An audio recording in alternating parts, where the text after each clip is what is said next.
Hello students, Ritu ma'am here. Students, today we are going to start our new chapter, Surface Chemistry from 12th class.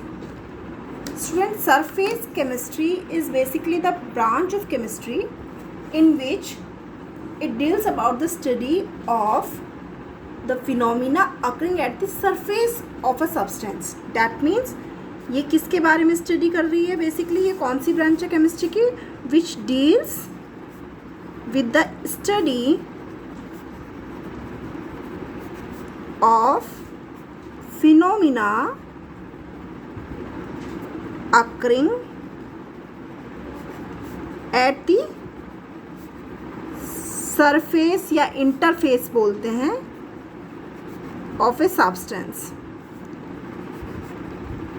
ठीक है, ये तो basically surface chemistry क्या है वो चीज़ है ना. इसमें जो सबसे इम्पॉर्टेंट पार्ट है हमारा, it is the adsorption. Adsorption, तो basically what is adsorption? First thing is that adsorption basically क्या है? It is a surface phenomena. First thing, the important thing, this is a surface phenomena.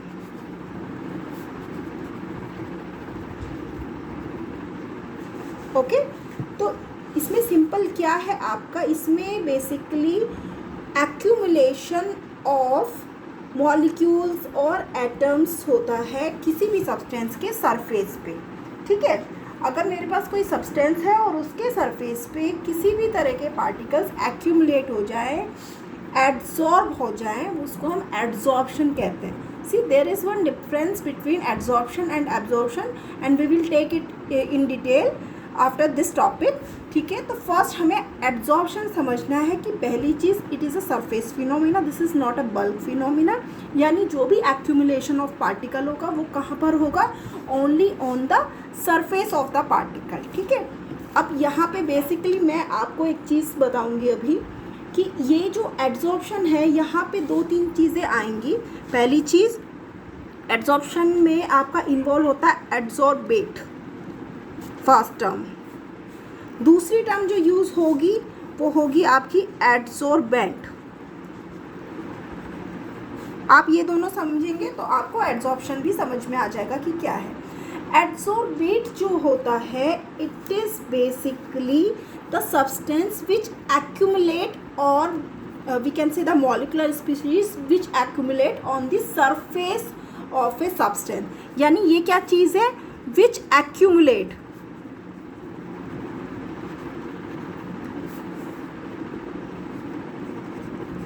Eight the surface. ठीक है, in short मैंने लिख दिया है. और एड्सॉर्बेंट क्या है? वो सरफेस है जिस पर ये जो एड्सॉर्बेट है ये एक्यूमुलेट हो रहा है. यानी हमने यहाँ क्या लिखा था? विच एक्यूमुलेट एट द सरफेस. तो ये जो सरफेस है ये एड्सॉर्बेंट कहलाता है. तो ये बेसिकली क्या है? यहाँ पे अगर मैं एड्सॉर्बेंट बोलूँ तो ये क्या है?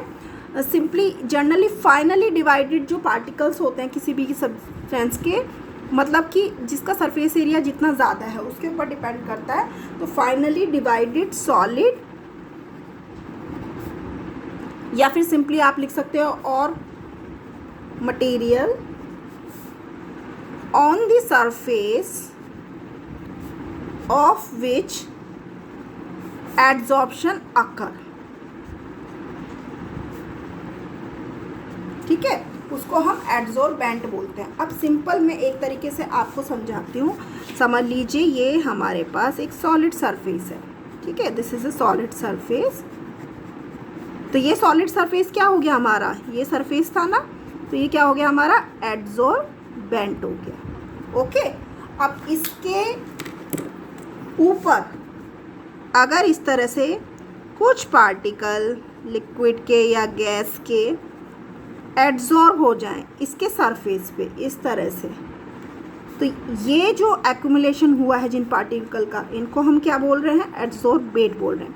और ये जो फिनोमिना है जिसमें ये यहाँ पर एक्यूमुलेट हो गए हैं, किसी एक फोर्स के थ्रू अटैच हो गए हैं, इस फिनोमिना को हम क्या बोल रहे हैं? एड्सॉर्प्शन बोल रहे हैं. ठीक है, see the spelling is ADSORPTION. Adsorption, it is not absorption, it is adsorption, D. ठीक है, अभी हम एक एग्जाम्पल के थ्रू लेंगे। सी मेरे पास में एक चौक है, दिस इज़ अ चौक। ठीक है, ये मेरे पास एक चौक है, छोटे छोटे पार्टिकल्स भी हैं मेरे पास में इसके। अब अगर आपके पास कोई इंक हो तो बेस्ट है, उससे बहुत अच्छे से एक्सप्लेन कर सकते हो आप। या फिर अभी मेरे पास जैसे इंक नहीं है तो मैंने ये कलर ले लिया है। ठीक है, अब अगर मैं इसको इसमें डिप करती हूँ, क्या होगा? इंक होगा तो बहुत अच्छे से क्लियर हो जाएगा। इंक अभी मेरे पास है नहीं, तो मैं इसके थ्रू ही आपको बताऊंगी। सी, ये देख रहे हैं? तो ये वाइट थी चौक, अब आपको कैसी नज़र आ रही है? ये ब्लू नज़र आ रही है। ठीक है, क्योंकि ये सिंपल वाटर कलर है तो बहुत डार्क नहीं है। बट अगर आपने इंक लोगे तो आपको बहुत अच्छे से क्लियर हो जाएगा। ये जस्ट मैं एक्सप्लेन करने के लिए बता रही हूँ। If I am taking a chalk particle, ठीक है, चॉक पार्टिकल में तो बहुत अच्छे से हो जाएगा। चॉक पीस है पूरा मेरे पास में, और उसको मैंने डिप कर दिया है किसी कलर्ड सॉल्यूशन में या किसी इंक में डिप कर दिया है, तो उसके सरफेस पे आप ये देखिए कलर आ गया है। तो ये बेसिकली जो कलर आया है ये कहाँ है? अंदर है? नहीं, ये कहाँ है? सिर्फ इसके सरफेस पे है।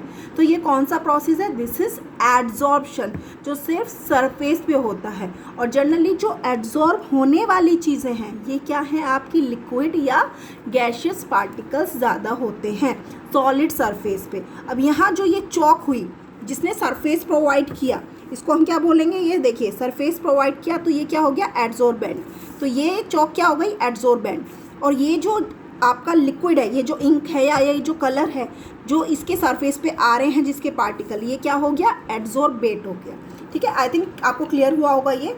मैं इसको अगर थोड़ी देर रख दूंगी इसमें, आपको मैं थोड़ी देर में दिखाऊंगी कि क्या डिफरेंस दिखेगा आपको। अभी तो जस्ट मैंने साथ के साथ दिखाया है ना। यहाँ पे अब अगर हम एक बहुत इम्पॉर्टेंट चीज़ पूछी जाती है कि ये तो आपने सिंपल चीज़ बता दी, ठीक है, अब इसमें हमने 3 टर्म ले ली हैं, एड्जॉर्बेट, एड्जॉर्बेंट एंड दूसरा एड्जॉर्प्शन।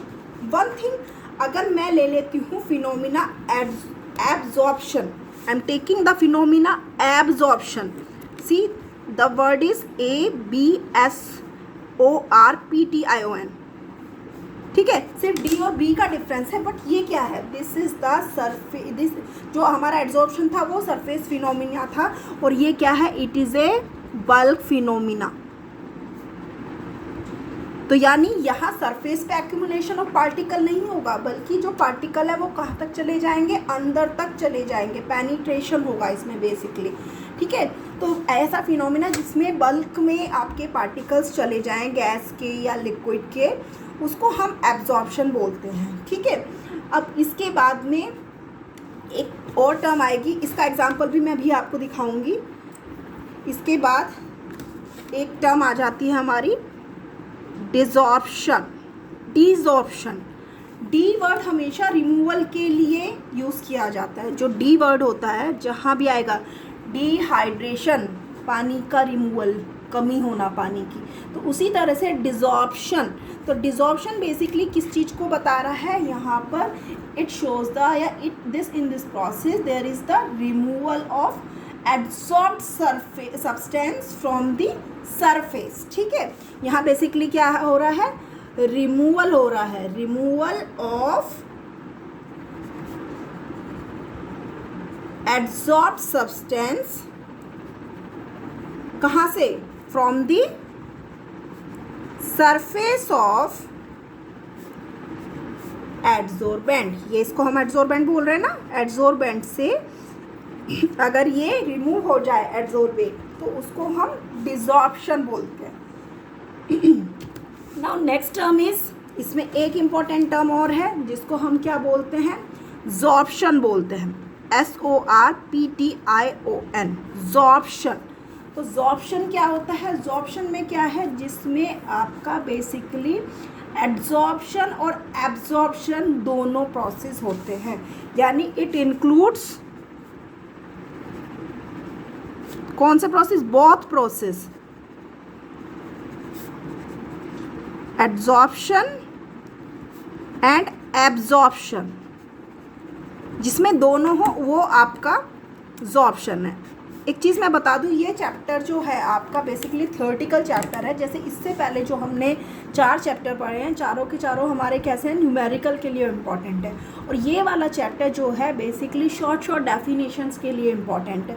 इसमें से आपका शॉर्ट डेफिनेशंस बहुत आती हैं, जैसे डायरेक्टली डेफिनेशन आ गया, शॉर्ट नोट आ गया, या रीजनिंग टाइप आ गया। इस चीज़ के लिए ये चैप्टर बहुत इंपॉर्टेंट है और सिंपल चैप्टर है, कोई टफ चैप्टर नहीं है, बिल्कुल सिंपल चैप्टर है।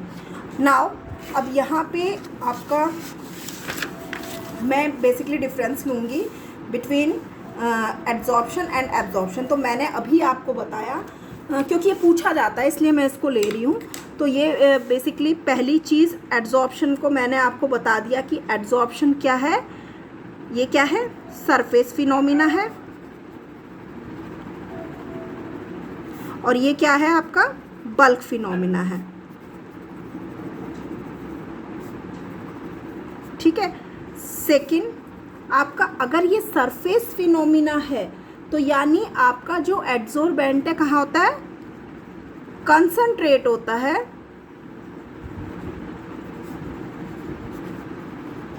Eight the surface.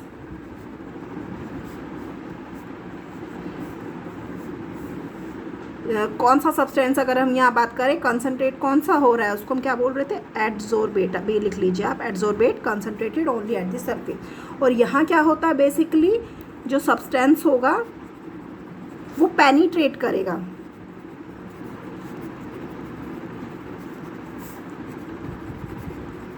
कहाँ पर, बल्क में।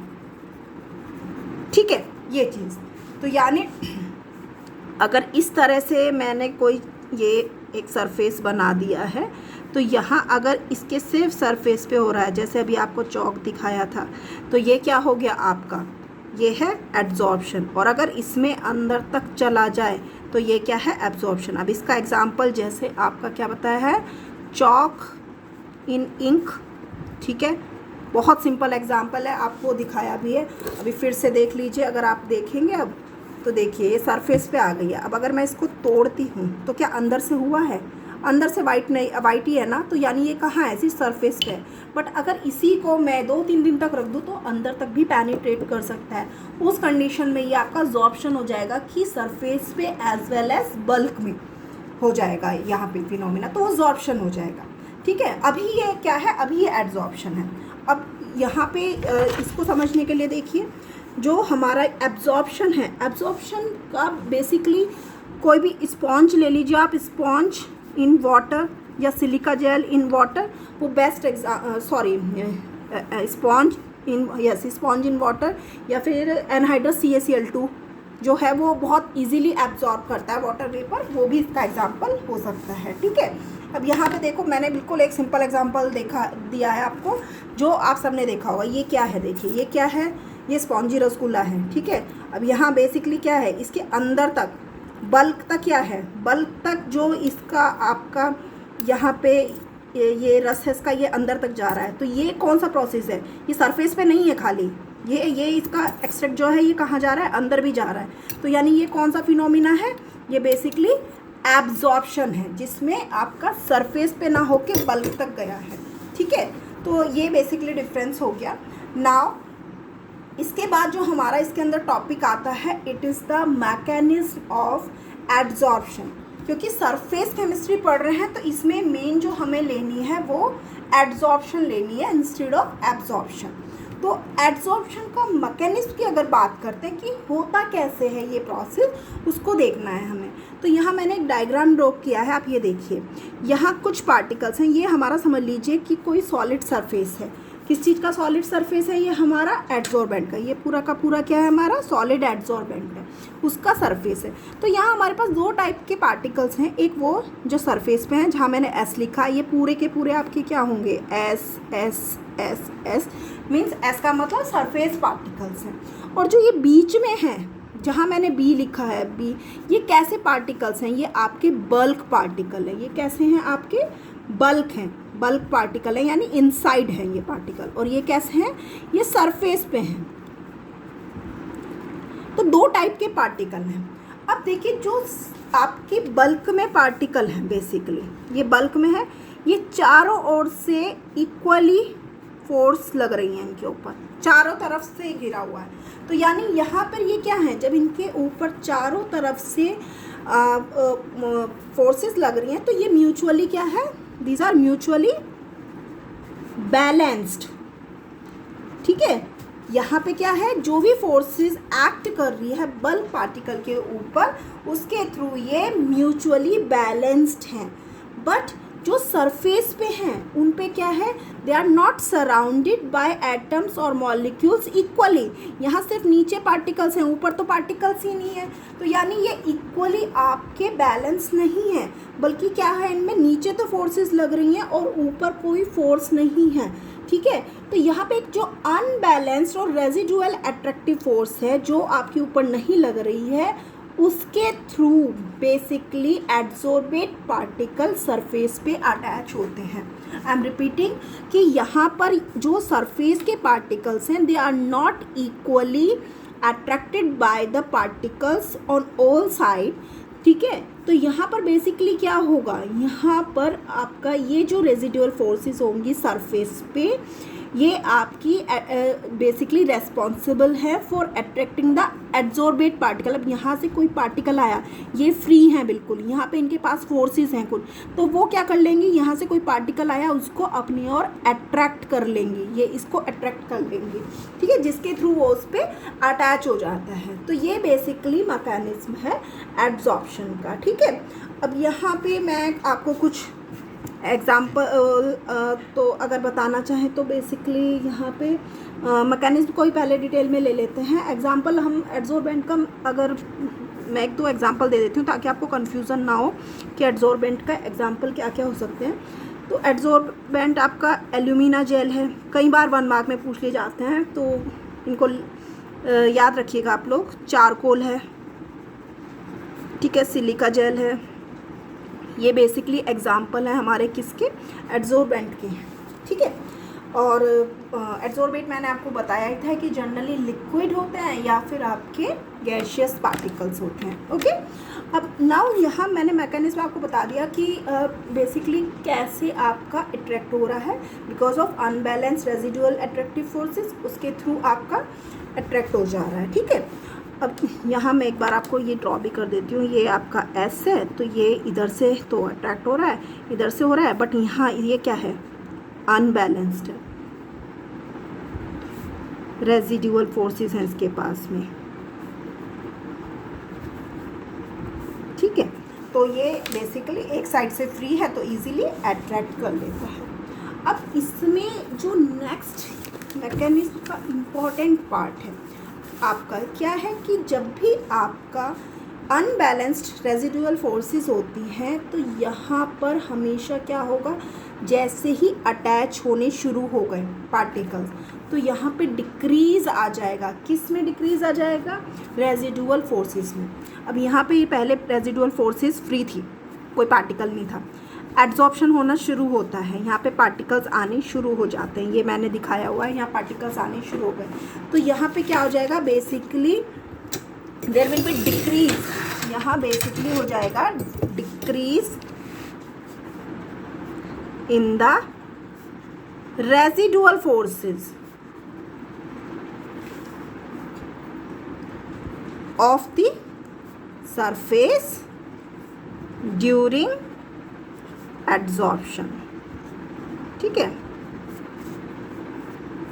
पूरा लाइन लिखेंगे तो देयर इज ऑलवेज, ये इंपॉर्टेंट लाइन है, decrease in the residual forces of the surface during adsorption. ठीक है, अब अगर आपका डिक्रीज हो रहा है, ये डिक्रीज जो है basically this decrease in surface energy, ये क्या है, basically decrease in the surface energy. ये कैसे रिलीज होता है, इट रिलीज एज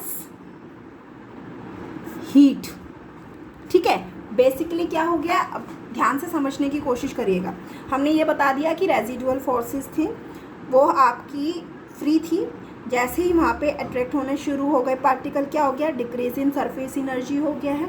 ये जो डिक्रीज इन सरफेस एनर्जी हुई है basically it release as heat, तो हीट की फॉर्म में निकल रही है, तो बेसिकली प्रोसेस क्या हो गया आपका, एक्सोथर्मिक प्रोसेस हो गया है, यानी हीट इवॉल्व हो रही है तो डेल्टा एच यहाँ से क्या हो जाता है, निगेटिव हो जाता है। ये बहुत इंपॉर्टेंट पॉइंट है कि डेल्टा एच क्या हो गया, यहाँ से निगेटिव हो गया है। ठीक है, अब आगे समझने की कोशिश करिएगा। इसमें डेल्टा एच हमारा आ गया है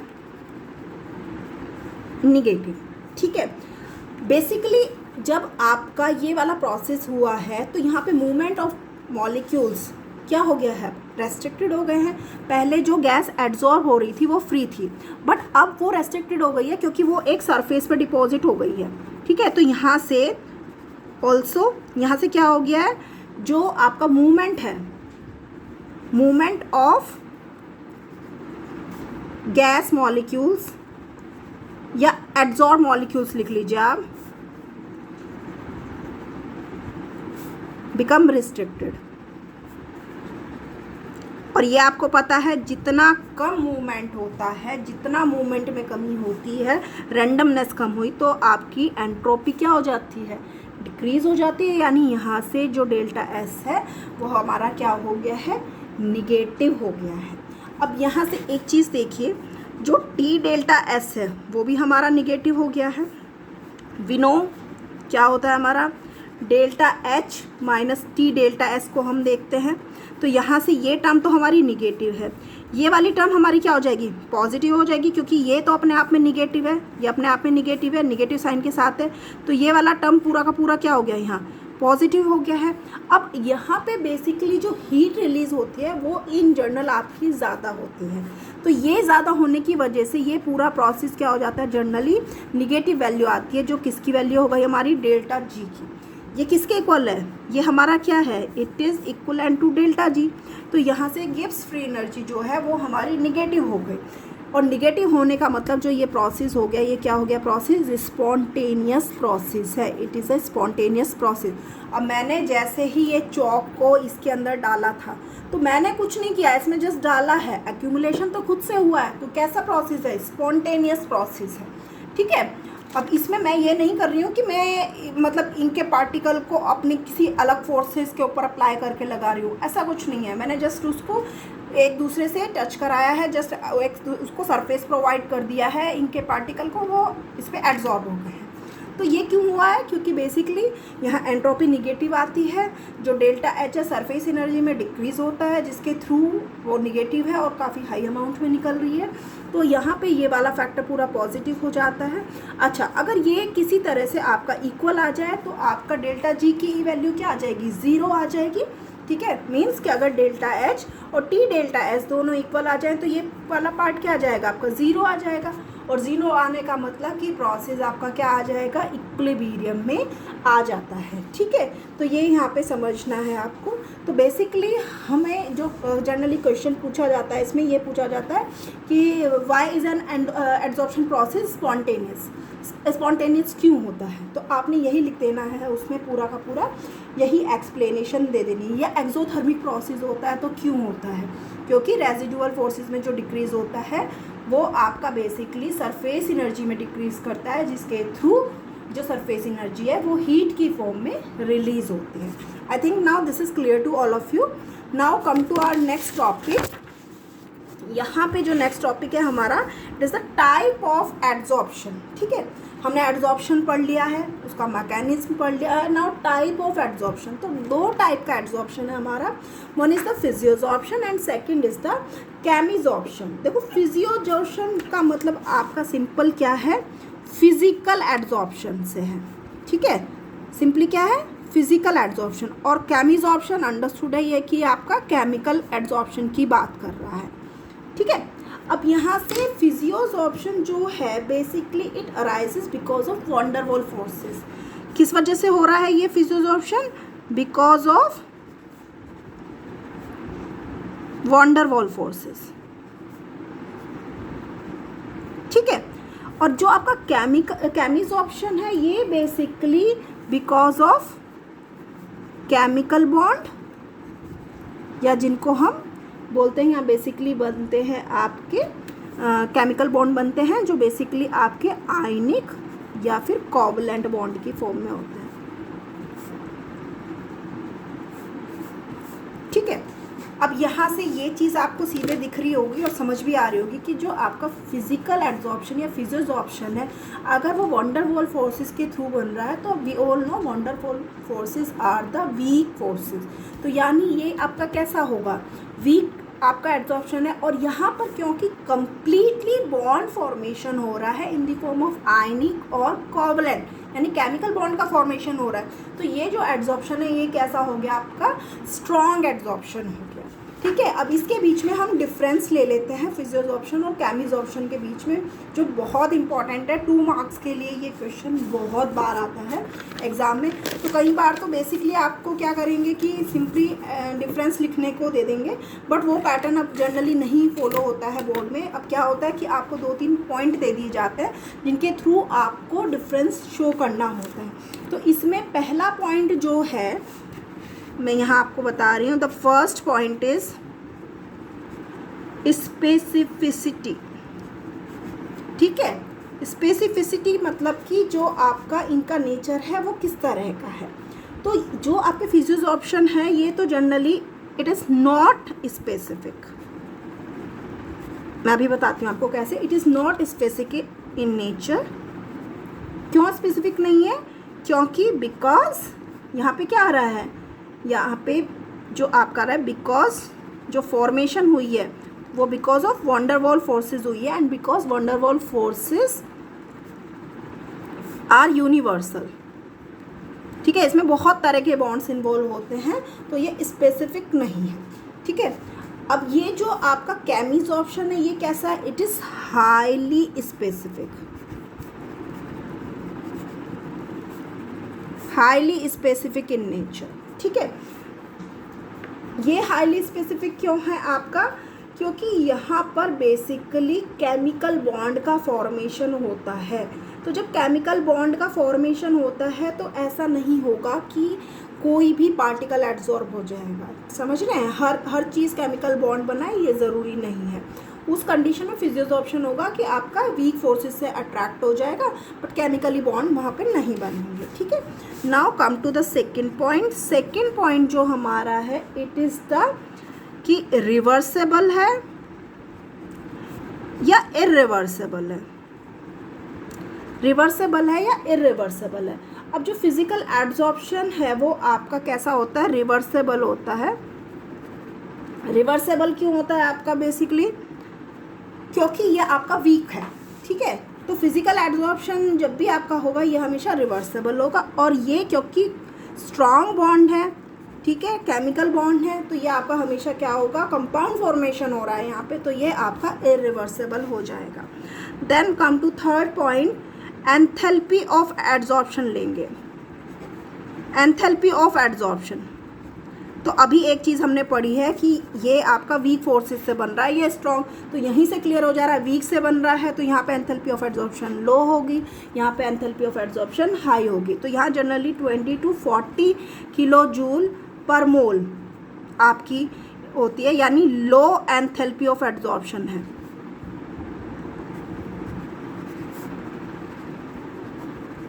और रीज़न आपको पता है, because of weak van der Waals forces. और ये जो जनरली होता है it is generally 80 to 240 kilojoule per mole होता है और हाई होता है।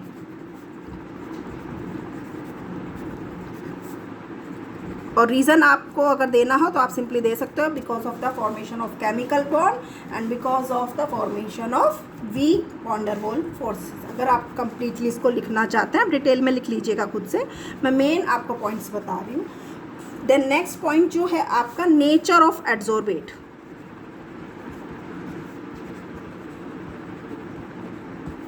नेचर ऑफ एड्जॉर्बेट जनरली जो है आपकी ये हमारी जनरली जो होता है इस पे जो लिक्विफाइबल गैसेस होती हैं जनरली वो इजीली एड्जॉर्ब होती हैं इस पे। और यहाँ पर आपका